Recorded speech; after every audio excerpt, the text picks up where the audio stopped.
The containment facility hummed with the quiet efficiency of institutional forgetting. Row upon row of sealed data cores lined the walls, each one a tomb for memories too dangerous to be remembered. Dr. Miranda Hayes stood motionless, her reflection ghosting against the reinforced glass of the central archival chamber. 20 years ago, she had been the rising star of human military research, a quantum physicist with an uncanny ability to see potential where others saw only failure. The Phantom Project had been her ultimate creation, a warship that defied every conventional understanding of military technology. But brilliance, she had learned, was rarely appreciated by bureaucrats who valued predictability over innovation. The day of the project's termination was etched into her memory like a scar. Rear Admiral Jackson Reeves, a man whose imagination stopped at the edge of established military doctrine, had systematically dismantled everything she had built. His words echoed in the sterile archive room. Theoretical nonsense. Dangerous. Impractical. They hadn't destroyed everything. Not quite. Hidden within the seemingly innocuous data cores was a complex quantum encryption that even the most advanced AI couldn't crack. Each memory, each schematic, each line of revolutionary code was fractured and distributed across multiple storage mediums. To the untrained eye, it looked like standard archival degradation. To Miranda, it was a carefully orchestrated preservation. Her team had been quietly dispersed, some to research positions in remote laboratories, others to seemingly unrelated military departments. But they were not scattered. They were strategically positioned, a neural network of human potential, waiting to be reconnected. The facility's environmental controls shifted almost imperceptibly. Most would miss it. A temperature drop of 0.03 degrees, a humidity change measured in hundredths. But Miranda noticed. Her fingers, adorned with a ring that was more than just jewelry, traced a complex pattern against the glass.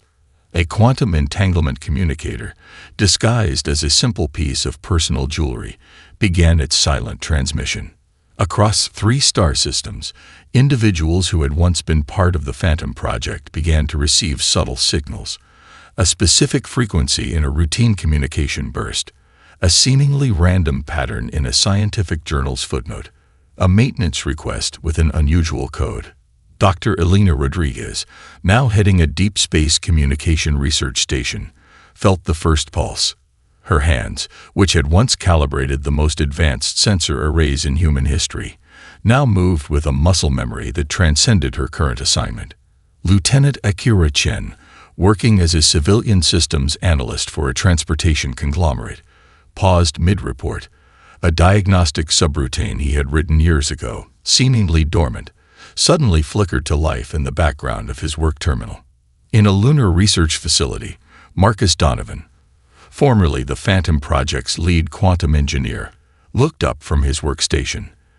The coffee mug beside him contained a specialized alloy that was anything but ordinary. Its molecular structure could store and transmit data in ways that would revolutionize communication technology. Miranda knew the risks. The Synaptic Collective was expanding, consuming smaller civilizations with a methodical precision that made traditional warfare look like a child's game. Humanity's current military structures were woefully inadequate. The conventional forces would be crushed, their destruction a mathematical certainty. But the Phantom was not conventional. As she left the archive facility, her movements casual and unremarkable, Miranda allowed herself the slightest smile. The bureaucrats who believed they had buried the project were about to learn a fundamental truth. Some innovations cannot be killed. They can only be waiting. The quantum entanglement communicator pulsed again, a heartbeat of potential energy. Across space, her team was preparing. The ghost was about to wake up, and the universe had no idea what was coming. The suspension pods were not mere containers of biological matter. They were living laboratories, quantum neural networks that continued to evolve even as their occupants remained suspended between consciousness and oblivion. Dr. Elena Rodriguez's pod was a marvel of bioengineering that most scientific communities would have dismissed as impossible. Nanotechnology woven through her neural pathways, created a symbiotic relationship between human consciousness and machine intelligence that defied traditional understanding of biological limits. When her eyes opened, they were different, not just in color, which had subtly shifted from deep brown to a shade that seemed to shimmer with an internal light, but in perception. Each blink was a data transfer, each breath a complex algorithmic calculation.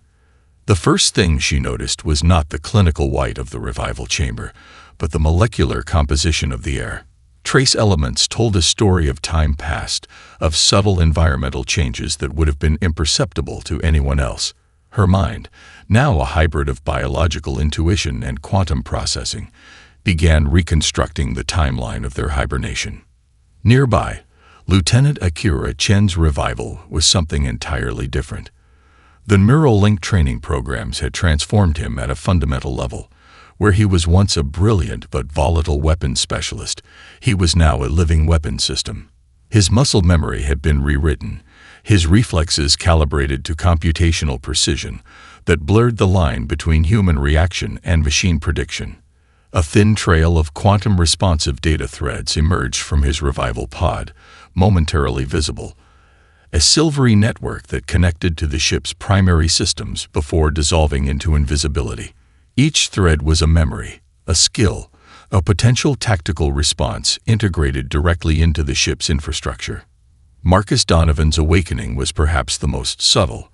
A quantum engineer whose body now contained microscopic adaptive biomechanical interfaces, he could feel the ship's systems as an extension of his own nervous system. Where most would see a complex machine, he perceived a living ecosystem of potential and probability. Captain Miranda Hayes watched their revival with a calculated precision. Her own transformation was less visible, but no less profound. The decades of strategic simulations, the quantum neural networking, had turned her into something beyond a traditional military leader. She was a living strategy engine, her mind capable of processing potential scenarios with a speed and depth that made traditional military planning look like crude finger painting. The revival chamber itself was a testament to technologies that existed between known scientific paradigms. Its walls were not simply constructed. They were grown, adaptive materials that responded to the biological and quantum signatures of those within. Each pod was a microcosm of potential, a seed of human innovation waiting to germinate. Systems nominal. Elena's voice cut through the chamber, but it was more than just words. It was a multi-layered communication that simultaneously transmitted verbal language, quantum data packets, and emotional resonance. Akira's response was a series of precise micro-movements, his fingers dancing across a holographic interface that materialized from thin air, running diagnostics that would have taken traditional teams weeks to complete. In moments, he had mapped the entire ship's quantum signature, identifying potential vulnerabilities and running predictive maintenance scenarios. Marcus began interfacing with the ship's core systems, his consciousness extending beyond his physical form. The Phantom was not just a vessel, it was a living organism they had collectively birthed, nurtured, and now awakened. Captain Hayes understood something fundamental that separated them from other military entities. They were not just a crew. They were a singular, adaptive organism. Each of them was a specialized node in a complex network of human potential, their individual skills merging into a collective capability that defied traditional understanding of teamwork. The revival was not complete. It was a beginning. Outside the chamber, the vast emptiness of space waited, a canvas of infinite possibility where the rules of engagement were about to be rewritten. The Phantom had been sleeping. Now, it was preparing to hunt. The transmission arrived not as a simple audio or visual signal, but as a fractal wave of compressed information that tore through the fabric of quantum communication channels. It was more than a distress call. It was a raw, unfiltered scream of human suffering that bypassed traditional communication protocols. Ensign Kira Novotny's escape pod was less a vessel of survival and more a testament to human resilience. Its systems were cobbled together from the dying remnants of her colony's communication array, a desperate piece of engineering that should have been impossible. Each fragment of data was a razor-sharp memory, cutting through the Phantom's initial analysis systems. The colony of New Horizon had never been considered strategically significant. Situated on the outer rim of human-controlled space, it was a frontier settlement of dreamers, scientists, and those seeking to escape the overcrowded core worlds. Its population was a diverse mix of terraformers, xenobiologists, and independent researchers who saw the frontier as more than just a place of survival. It was a canvas of potential. When the Synaptic Collective's attack began, it wasn't a traditional military assault. It was a systematic deconstruction of hope. Kira's pod contained more than just a survivor. It was a living data archive, her neural implants having captured every moment of the destruction in microscopic detail. Quantum-encrypted memory cores stored not just visual information, but emotional resonance, thermal signatures, and the complex quantum fingerprints of the attack.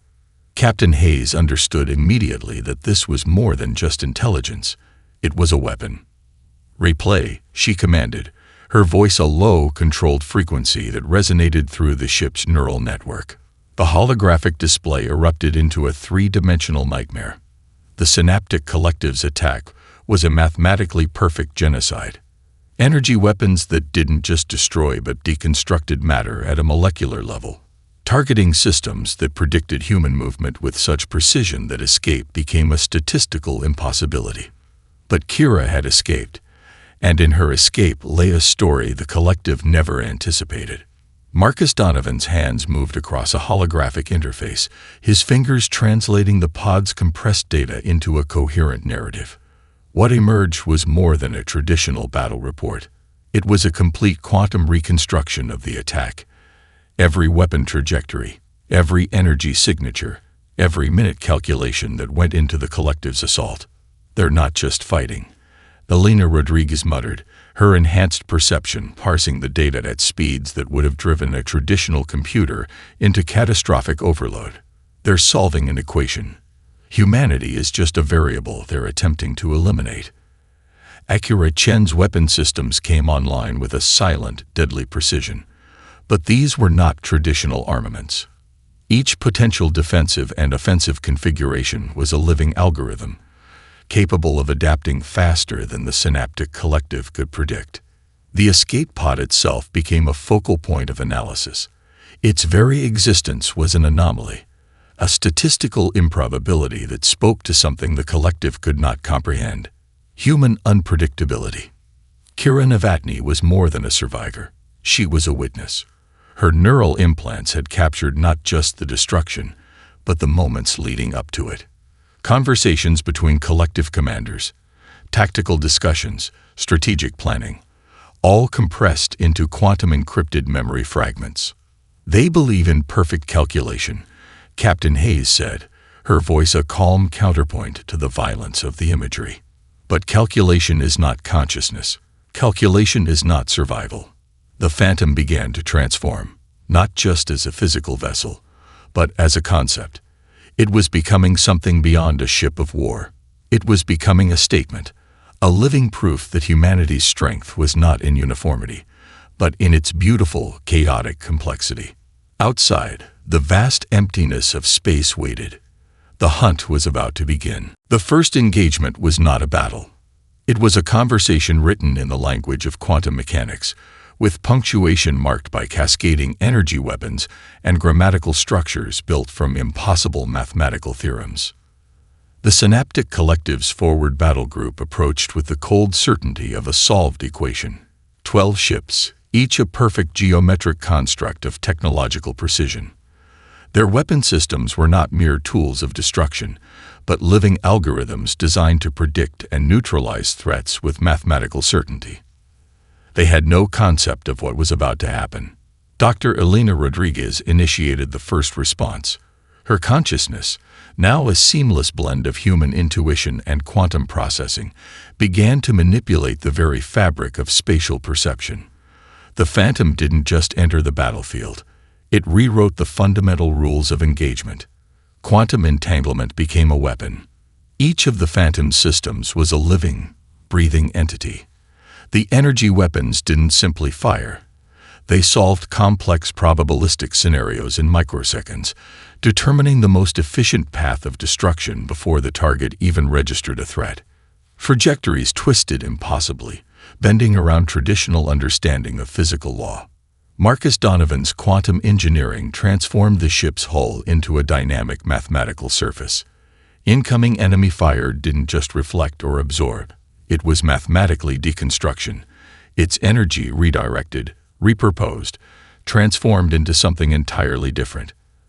Akira Chen's tactical interface was beyond human comprehension. His consciousness merged with the ship's targeting systems, creating a predictive matrix that anticipated enemy movements before they were even conceived. Each potential scenario was not just calculated but experienced, multiple potential futures collapsing into a single devastating reality. The Synaptic Collective's first wave of ships began to experience impossible phenomena. Weapon systems turned back on their creators. Shield frequencies collapsed into themselves. Navigation computers began to produce results that defied logical progression, each calculation a labyrinth of increasing complexity. It wasn't hacking. It was linguistic warfare. The Phantom spoke the language of the universe, a dialect of probability, quantum uncertainty, and creative destruction. Where the collective saw rigid systems, the human crew saw malleable potential. Their weapons were not just tools of war, but living metaphors of human creativity. A collective battlecruiser attempted to execute a standard evasive maneuver. Its computational systems predicted a 99.998% chance of successful escape. The 0.002% became their undoing. The ship's quantum coherence began to unravel from within, not through external attack, but through a subtle manipulation of its own internal systems. Probability waves collapsed in ways that rendered its defensive mechanisms useless. It wasn't destruction, it was deconstruction. Captain Miranda Hayes watched the engagement with a calm that bordered on the meditative. To her, this was more than a battle. It was a philosophical argument being written in the language of physics. "They believe in perfect calculation," she murmured, her words picking up and translating through the ship's quantum communication network. But calculation is just another form of limited imagination. Another collective ship began to experience quantum resonance cascade, its systems producing results that existed simultaneously in multiple potential states. Schrödinger's nightmare made real, where every potential outcome existed simultaneously until observation. The battle wasn't measured in traditional metrics of destruction. It was a complex dance of potential, where each movement was simultaneously an attack, a defense, and a statement of philosophical intent. 12 ships entered the engagement. 12 ships began to experience fundamental reality dissolution. The universe watched and learned. The first transmission went out not as a weapon, but as a symphony of human complexity. Broadcast channels across multiple star systems lit up with a signal that defied traditional communication protocols. It wasn't just information. It was a multi-layered quantum communication that carried more than data. It carried context, emotion, the very essence of human experience. Deep in the communication arrays of 100 alien civilizations, something unprecedented began to happen. The Zorn listening post on the outer rim of the Andromeda cluster was the first to truly comprehend what they were receiving. Their sensory apparatus, designed to process millions of data streams simultaneously, suddenly found themselves confronted with something entirely alien, pure human consciousness. Dr. Elena Rodriguez had transformed the Phantom's communication systems into something that transcended traditional technological understanding. Each broadcast was a living, breathing entity, a quantum-entangled message that carried multiple layers of meaning simultaneously. To the technologically rigid Synaptic Collective, it was a form of attack they could not comprehend. Images flickered, not just visual representations, but complete experiential packages. The fall of New Horizon wasn't just shown, it was felt. Viewers experienced the colonists' hopes, their terror, their final moments of defiance. But it wasn't a simple recording. It was a complex emotional algorithm that allowed each viewer to simultaneously experience multiple perspectives. A Voxian communication specialist named Lyra Vex found herself weeping, not out of sympathy, but out of a profound understanding that transcended her species' usual emotional constraints. The broadcast had hacked something deeper than communication systems. It had infiltrated the very concept of collective consciousness. Captain Miranda Hayes understood that true warfare was won long before the first weapon was fired. "We're not just fighting," she told her crew, her voice a calm mathematical precision. "We're rewriting the fundamental understanding of conflict." Accurate Chen's tactical systems began to map the psychological impact of each transmission. It wasn't about destruction anymore. It was about transformation. Each signal was a complex probability wave that changed the very perception of the synaptic collective and the civilizations observing the conflict. The smaller species began to respond in ways nobody could have predicted. The Krelax, a silicon-based life form that had long been subjugated by the collective, began to modify their communication arrays, not to join the fight, but to amplify the human transmission. Their crystalline communication networks became unexpected allies, creating quantum resonance chambers that spread the message across previously unreachable domains. Marcus Donovan watched the emerging network with a scientist's precision. What was happening was more than communication. It was the emergence of a new form of collective intelligence, one based on individual creativity rather than forced uniformity. Ensign Kira Novotny, the survivor from New Horizon, became an unexpected symbol. Her personal story, broadcast through quantum-entangled communication channels, carried a resonance that defied traditional propaganda. She wasn't a victim. She was a living testament to human resilience. The synaptic collective's communication networks began to experience cascading anomalies. Their perfectly calculated systems couldn't process the complexity of human emotional communication. Each attempt to analyze the transmissions created deeper levels of confusion. It was psychological warfare conducted at the quantum level. Civilizations that had long been silent began to find their voice.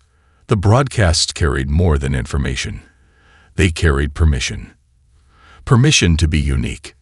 Permission to resist. Permission to imagine possibilities beyond predetermined calculations. As the signals spread, something remarkable happened. The very fabric of interspecies communication began to change. The rigid mathematical approach of the synaptic collective found itself confronted with something it could not quantify: human unpredictability. The universe watched and began to understand that some revolutions are not fought with weapons, but with stories. The first collaborative breakthrough came from an unlikely source: a communications relay station managed by the Quarian Consensus, a species known more for their bureaucratic precision than their innovative spirit. Dr. Lyra Vex, the Voxian communication specialist who had been profoundly affected by the human transmissions, found herself at the center of an unprecedented gathering. The station's central chamber was a marvel of adaptive architecture, its walls shifting and breathing like a living organism, reflecting the complex negotiations taking place within. "It's not about joining a war," she explained to the assembled representatives, her translator rendering her words with a nuanced emotional subtext that went beyond simple language. "It's about preserving the possibility of difference." The Krelax delegation arrived with their characteristic silicon-based composure. Where most would see a crystalline, almost geometric life form, Captain Miranda Hayes perceived potential.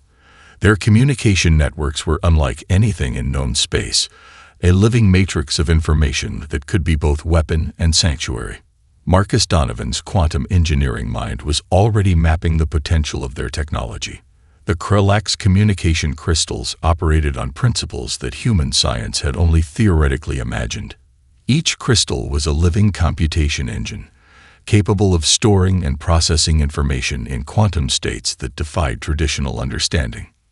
"We've been watching," spoke the Krelax primary representative, its crystalline form shimmering with internal communication pulses. "Your method of resistance is unexpected." Accurate Chen monitored the diplomatic exchange through a complex web of predictive algorithms. This wasn't traditional diplomacy.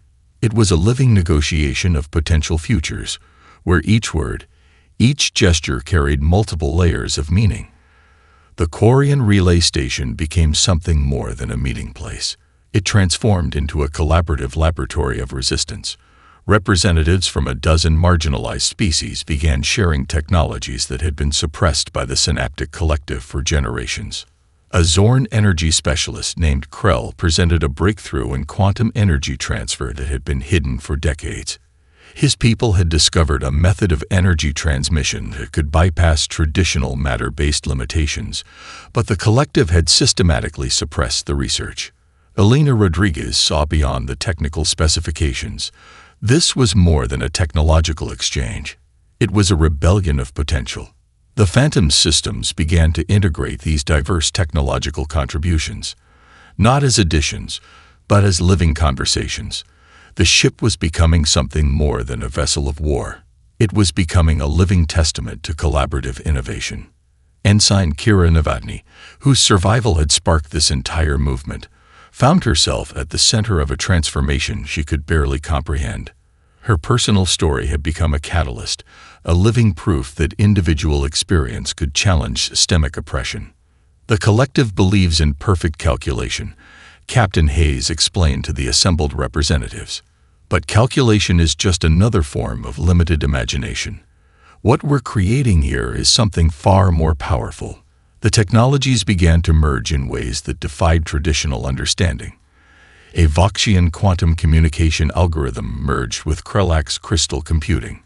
Zorn energy transfer principles intertwined with human adaptive systems. Each integration was a small revolution, a challenge to the idea that technological progression was a linear process. The relay station's adaptive architecture began to reflect this collaborative spirit. Walls shifted and transformed, creating spaces that were simultaneously meeting rooms, research laboratories, and living communication networks. As the discussions progressed, something remarkable happened. The assembled species were no longer just sharing technologies. They were sharing possibilities. Each contribution was an argument against the collective's vision of a universe governed by perfect, predictable systems. Marcus Donovan watched the technological synthesis with a scientist's precision and a poet's wonder. "We're not just building a weapon," he murmured. "We're creating a new language of survival." Outside the station, the vast emptiness of space waited, but it was no longer empty.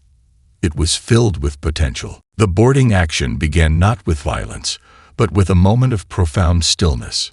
Synaptic Collective shock troops materialized through quantum translocation, their biomechanical systems calibrated for absolute precision. They expected resistance. They expected a traditional defensive response. What they encountered defied every predictive model in their vast computational arsenal. Captain Miranda Hayes stood alone in the central chamber, her posture a study in control potential. Around her, the ship's interior seemed to breathe. Walls that were not walls, surfaces that shifted with quantum uncertainty. The lead boarding officer, designated Tactical Unit 7 Epsilon, initiated standard infiltration protocols. Its consciousness was a distributed network of computational nodes, each capable of processing millions of tactical scenarios per microsecond. Absolute efficiency. Absolute predictability. Or so it believed.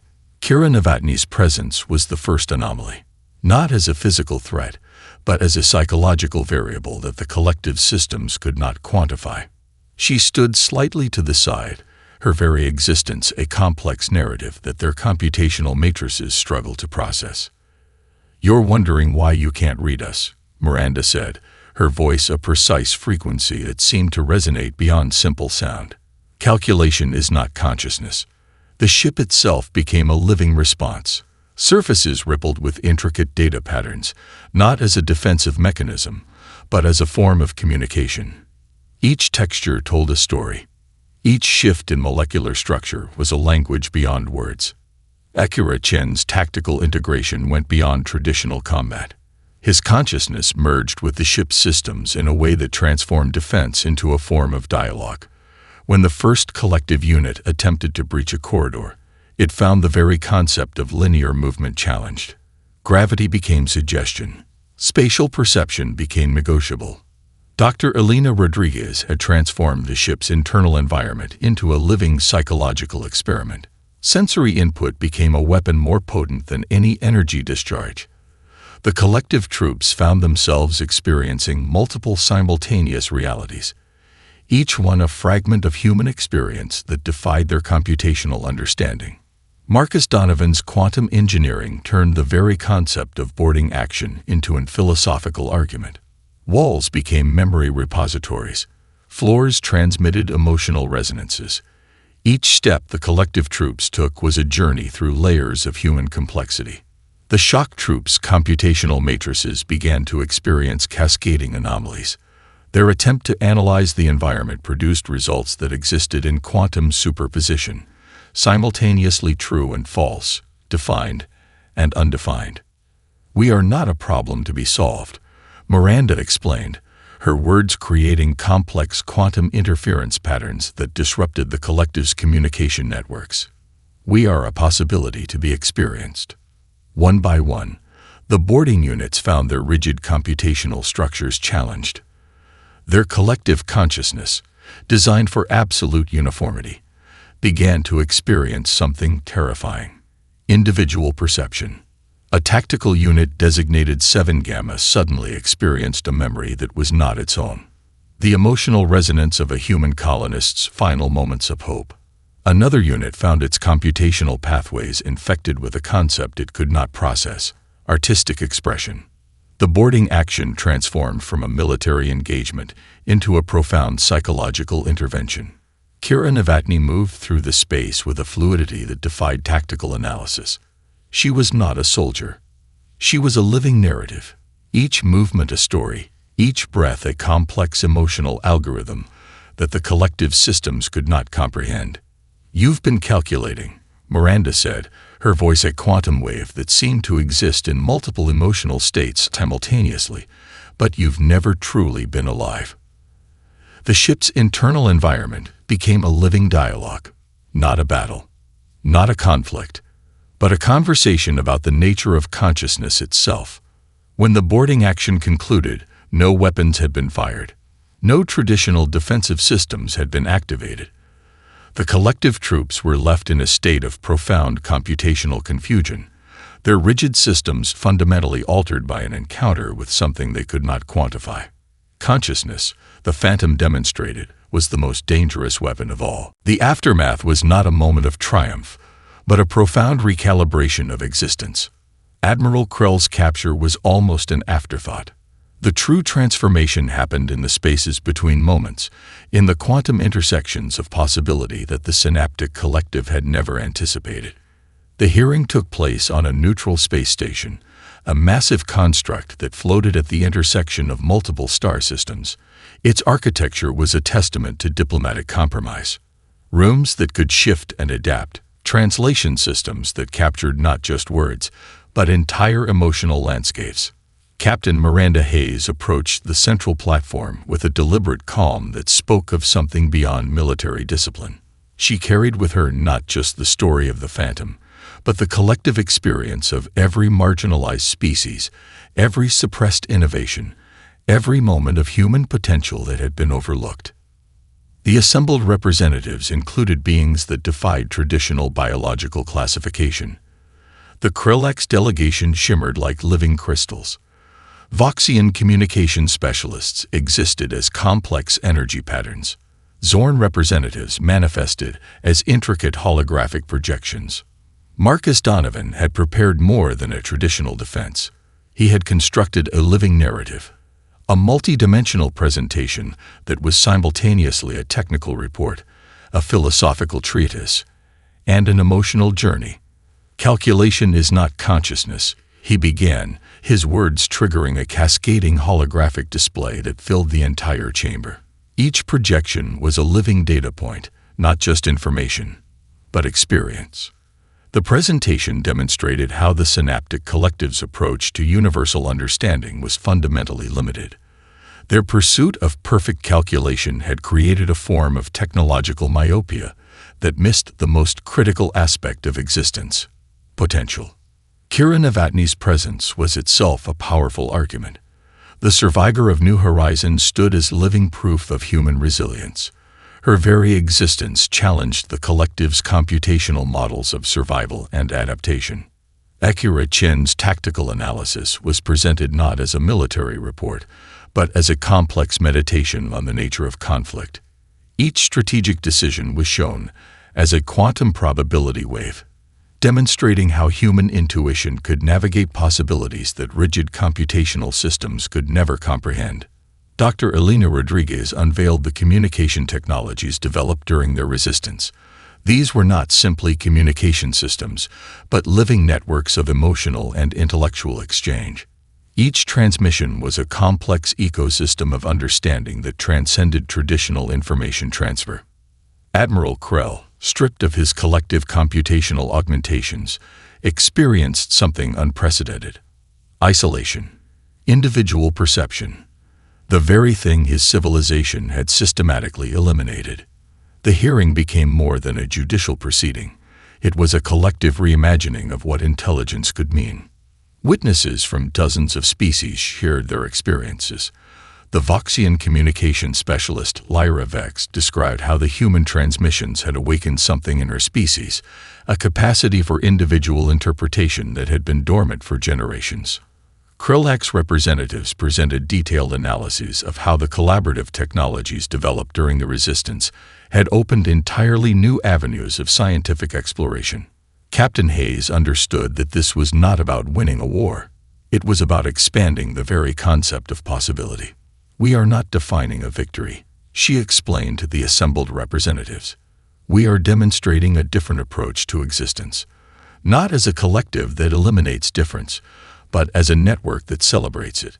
The space station itself seemed to respond to the presentation, its adaptive architecture shifting and transforming, reflecting the complex narrative being shared. When the final verdict came, it was not a simple judgment. It was a fundamental restructuring of galactic diplomatic and technological understanding. The synaptic collective was not destroyed, but transformed, forced to integrate individual perspective into its collective framework. Outside the station, the vast emptiness of space waited. But it was no longer empty. It was filled with the most dangerous thing in the universe: possibility. Humanity had not just survived. It had redefined the very concept of survival.